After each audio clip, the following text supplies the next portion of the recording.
Assalamualaikum, perkenalkan nama saya Dian Numan Gaul dengan NPL 502022. Saat ini kita bisa download data dari Copernicus. Di sini ada overview dan ada variabel-variabel yang dapat kita tentukan untuk mendownload ataupun memilih data apa yang ingin kita miliki.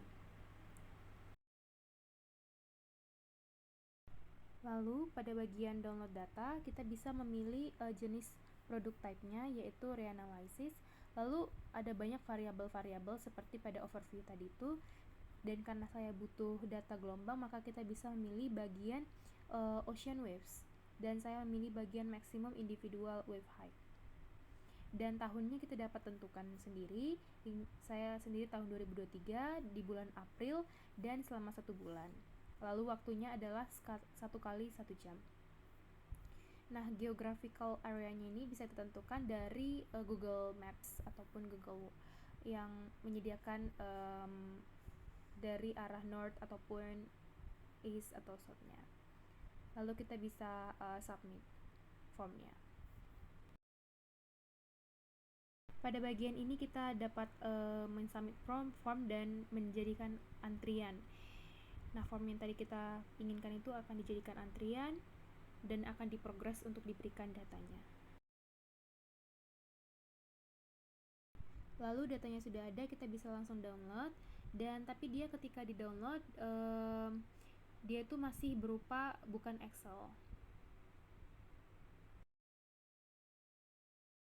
Langkah pertama yang dapat dilakukan adalah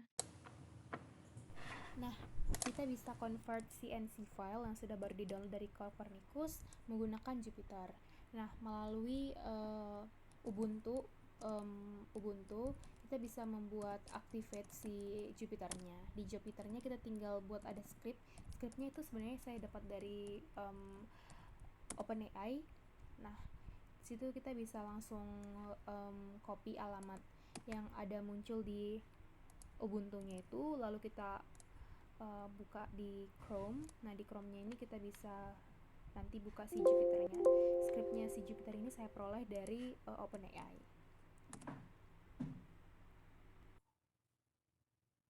Setelah kita masuk ke Jupyter Lab yang ada di Chrome-nya tadi, kita bisa running scriptnya.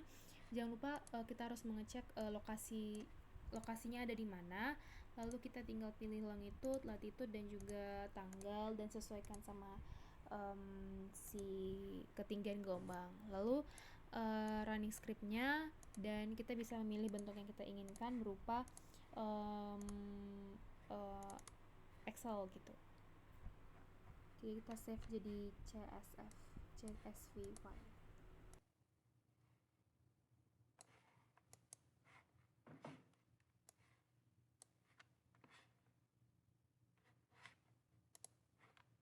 Lalu selanjutnya pada bagian ini saya akan menghitung statistika deskriptif pada data mentah di mana hanya itu masih belum dikorektif. Yang sudah kita download di Copernicus dan sudah kita convert ke Excel-nya. Nah, pada bagian ini diketahui bahwa ada time, longitude, dan juga latitude. Nah, bagian data mentah ini saya olah kembali menjadi data deskriptif dan juga saya cari manual untuk mencari nilai kecepatan gelombang, frekuensi, dan juga periodenya. Nah, hal itu bisa diperoleh dengan rumus yang pertama, V kecepatan gelombang adalah SCRT dari D7. D7 adalah dari si gelombangnya dikali 9,8 karena rumusnya adalah akar dari panjang gelombang tinggi gelombang dikali sama 9,8. Berikutnya saya men-short atau mengurutkan si H-nya ini dari paling besar sampai paling kecil. Nah, sebelum itu kita harus juga mencari frekuensi dan juga periodenya dengan rumus yang sudah tersebar di internet, yaitu dengan kecepatan dibagi sama ketinggian gelombang dan juga periode dapat diperoleh dengan 1 dibagi frekuensi gelombang. Nah, lalu saya lakukan pendefinisian dari data-data yang sudah ada, data mentah ini. Diketahui bahwa kecepatan gravitasi 9,8, baru ketinggian minimum itu dapat diperoleh dengan rumus yang ada di sini. Lalu ketinggian maksimum juga dapat diperoleh dari rumus yang ada yang ada di atas, dan H- itu juga diperoleh dengan menggunakan average. Lalu selanjutnya adalah total. Total data adalah total dari keseluruhan data yang saya gunakan. Data mentahnya adalah sebanyak 720, dapat dihitung dengan count. Lalu STD. Saya itu menggunakan STD itu supaya bisa menentukan nanti si interval kelasnya. Dan juga variannya saya tentukan. Nah, selanjutnya saya menentukan range dan kelasnya yang bisa ditentukan dengan statistika descriptive. Untuk rumusnya bisa dilihat pada bagian yang ini. Nah, lalu panjang gelombangnya juga demikian, dan H sepertiganya, dan juga H 1/10-nya, dan H satu signifikannya. Untuk itu pada data mentah ini saya peroleh interval-intervalnya. Interval yang paling kecil karena saya memiliki data paling minimum adalah 0,3, maka saya membuat sini 0,3. Lalu kenapa bisa 0,4? Karena panjang kelasnya adalah 0,1, jadi hanya beda 0,1 saja. Jadi jarak mereka adalah 0,1, begitu pula dengan seterusnya.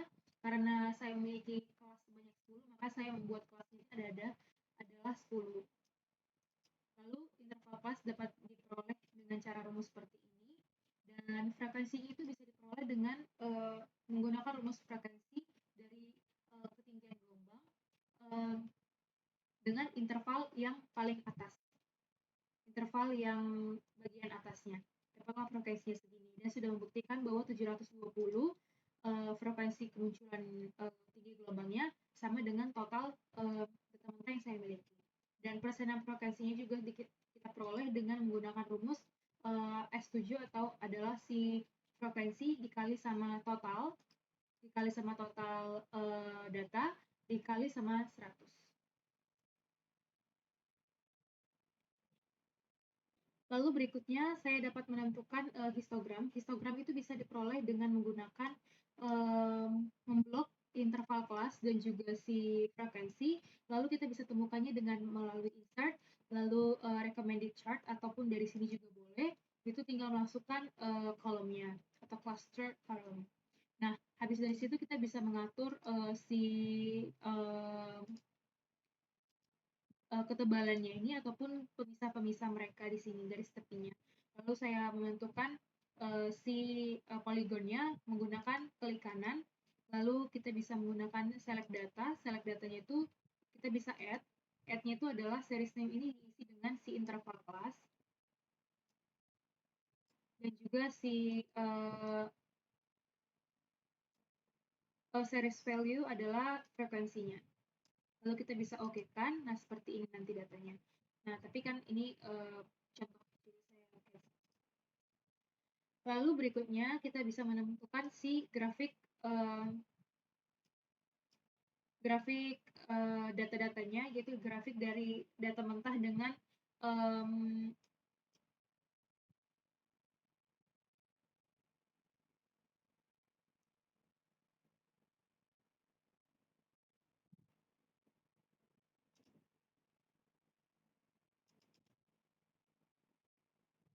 grafiknya ini dapat ditentukan dengan menggunakan insert, lalu recommended chart, dan menggunakan scatter. Nah, tetapi ini merupakan grafik yang salah karena grafik yang saya miliki itu hanya berada di atas 0. Sedangkan untuk gelombang yang benar itu adalah grafik terdapat 0 ke atas ataupun 0 ke bawah. Lalu kita bisa melakukan regresi. Nah, regresi ini nanti SIHA-nya itu akan diperbaiki sehingga dia bisa memiliki garis regresi di 0. Nah, untuk membuktikan bahwa data mentah yang saya miliki ini masih belum tepat untuk dijadikan zero up crossing ataupun zero, untuk ditentukan zero up ataupun zero down crossing-nya, di pivotnya itu dia seperti ini. Jadi tidak ada nilai yang mendekati ataupun tidak ada nilai yang mendekati 0 baik dari minus ataupun dari negatifnya, dari positifnya. Karena tidak ada nilai ketinggian H yang berada di bawah ataupun di atas 0 seperti itu. Maka ketika dilakukan regresi, dia akan menjadi seperti ini datanya. Nah, di sini datanya itu sudah ada nilai yang berada di bawah garis 0, bawah 0 ataupun di atas 0. Jadi ini ketika dia menyentuh garis kuning ini, nanti dia dianggap sudah melewati satu bukit ataupun satu lembahnya. Nah, bagaimana cara kita membuat suatu grafik seperti ini? kita bisa analisis regresinya dulu. Regresi itu bisa diperoleh dengan membuat CY atau persamaan garis regresinya itu. Kita menentukan TAFT dan itu melalui persamaan yang bisa kita lihat ada di sini. Lalu TFRD dapat juga diperoleh dari sini, dan Tmid itu adalah pengurangan dari keduanya, yaitu H22 atau yang ini dikurang sama ini lalu dibagi 2. Nah, ketika sudah mencapai nilai tersebut, kita bisa masuk ke nilai H-nya. H yang sudah dikorektif. H korektitnya itu akan menjadi B3 atau si H yang belum dikorektif dikurang sama H23-nya. Dikurang sama ini, dan jangan lupa untuk dilakukan dikunci dia. Nanti dilakukan sampai ke bawah, hasilnya akan dapat untuk ketinggian gelombang yang sudah benar. Nah, ketika kita buat lagi grafiknya, grafik seperti ini, nah si grafik H korektitnya itu akan menjadi seperti ini. Jadi sudah ada garis regresi yang 0, jadi sudah ada menghubungkan dua variabelnya dari ketinggian gelombangnya. Nah, ini sudah ada yang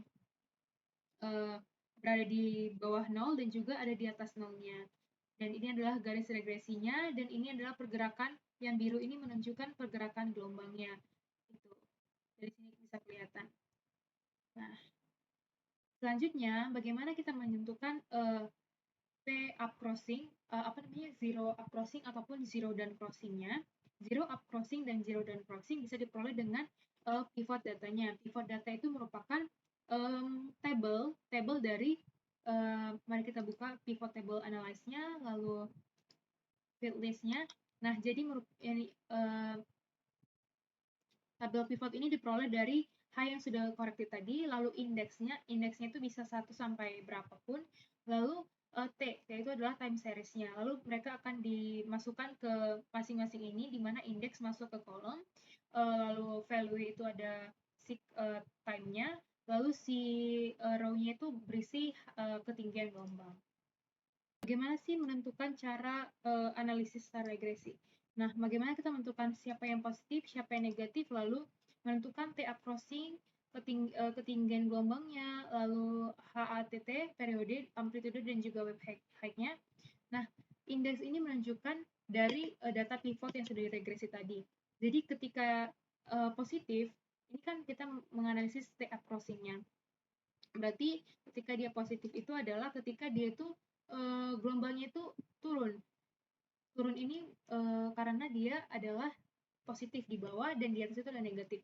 Ketika dia turun ke bawah berarti menandakan satu bukit. Lalu ketika dia naik akan menandakan satu lembah. Maka seperti pada data yang di sini, saya itu positifnya adalah positif 2. Nah, benar. Karena di sini dimulai dari 2. Ini untuk 1, lalu ketika di 2 indeksnya itu sampai di 27 itu adalah satu bukit. Lalu ketika dia untuk satu gelombang, berarti dia harus mempunyai satu lembah lagi. Satu lembah dimulai dari 27 sampai menyentuh angka 0, mendekati 0 adalah 67. Berarti di T positifnya, di indeks positifnya terdapat 2 dan indeks negatifnya adalah 67. Hal itu menandakan bahwa gelombangnya adalah satu gelombang penuh. Maka untuk berguna juga untuk data-data ke bawahnya nantinya. Lalu pada TA crossing kita tentukan rumusnya adalah indeks dari si T. T merupakan T itu adalah time series-nya, baru titik koma dengan G45 atau bagian indeks yang positif. Lalu begitu juga dengan yang bawahnya akan dilakukan dengan rumus yang sama, dan T1-nya itu adalah T1 merupakan indeksnya dari si T atau time series juga dengan H45 atau kolom yang indeks negatif. Lalu akan berlaku dengan ke bawahnya juga nantinya. Lalu HATT itu bisa diperoleh dengan menggunakan ketika dia T sama dengan 0 atau dia ketika T sama dengan 1. Itu adalah menandakan bahwa indeksnya itu diperoleh dari H yang sudah corrected atau ketinggian gelombang yang sudah benar tadi. Saya soalnya mendefine namanya. Lalu G45. G45 menandakan G45 itu adalah menandakan series yang positif atau indeks yang positif. Dan H yang HT1 itu merupakan indeks dari H corrected tadi dengan H45 atau indeks yang negatif. Lalu periodenya bisa diperoleh dengan pengurangan dari si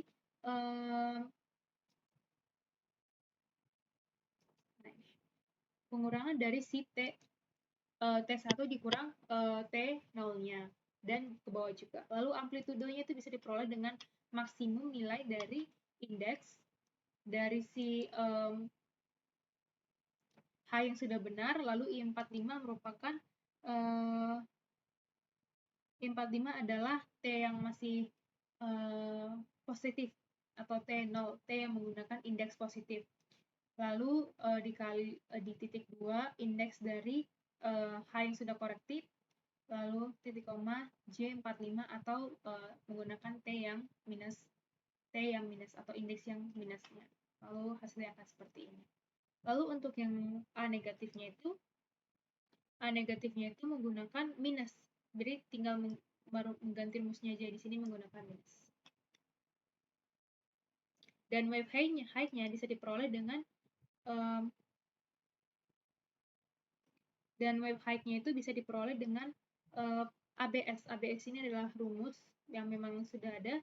Rumus dari Q45. Q45 adalah O45. O45 adalah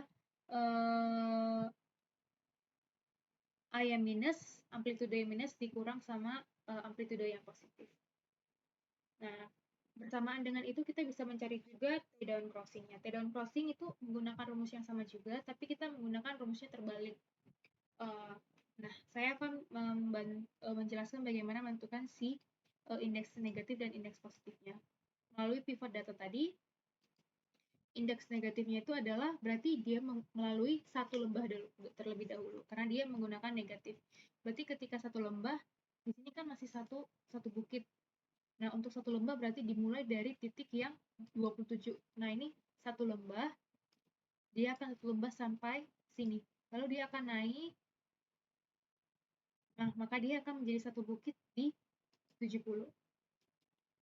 Nah, jadi di positifnya adalah 70. Untuk rumus untuk mencari T-down crossing, HATT-nya, periode, amplitude, dan wave height-nya itu masih sama dengan rumus di atas. Tinggal dibalikan saja. Kita bisa menentukan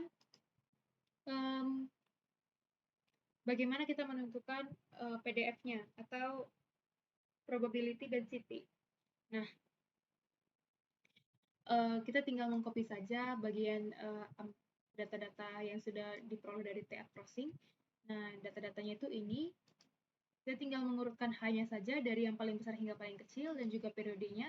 Dari yang paling itu tidak perlu diurutkan, lalu tinggal dikuadratkan keduanya masing-masing.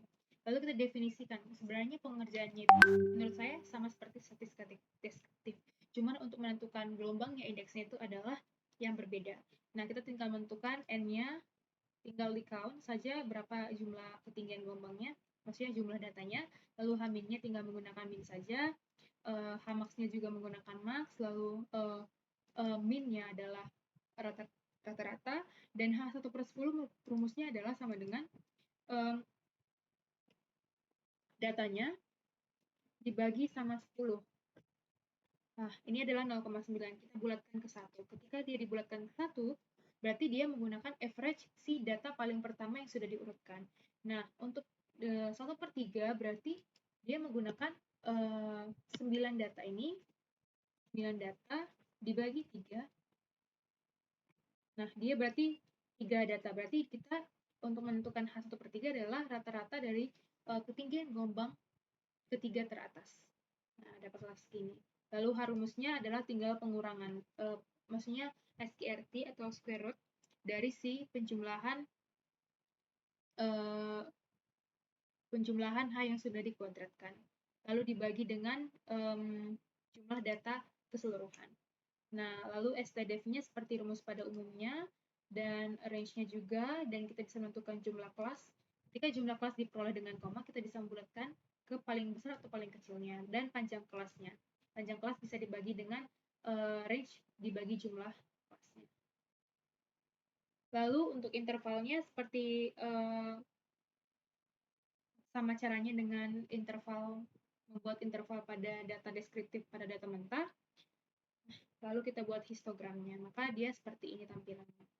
Lalu pada zero down crossing juga dilakukan dengan cara yang sama dan akan memperoleh histogram seperti ini dengan poligon yang seperti ini. Maka sekian presentasi dari saya. Apabila terdapat salah kata, saya mohon maaf dan semoga tutorial ini bisa bermanfaat.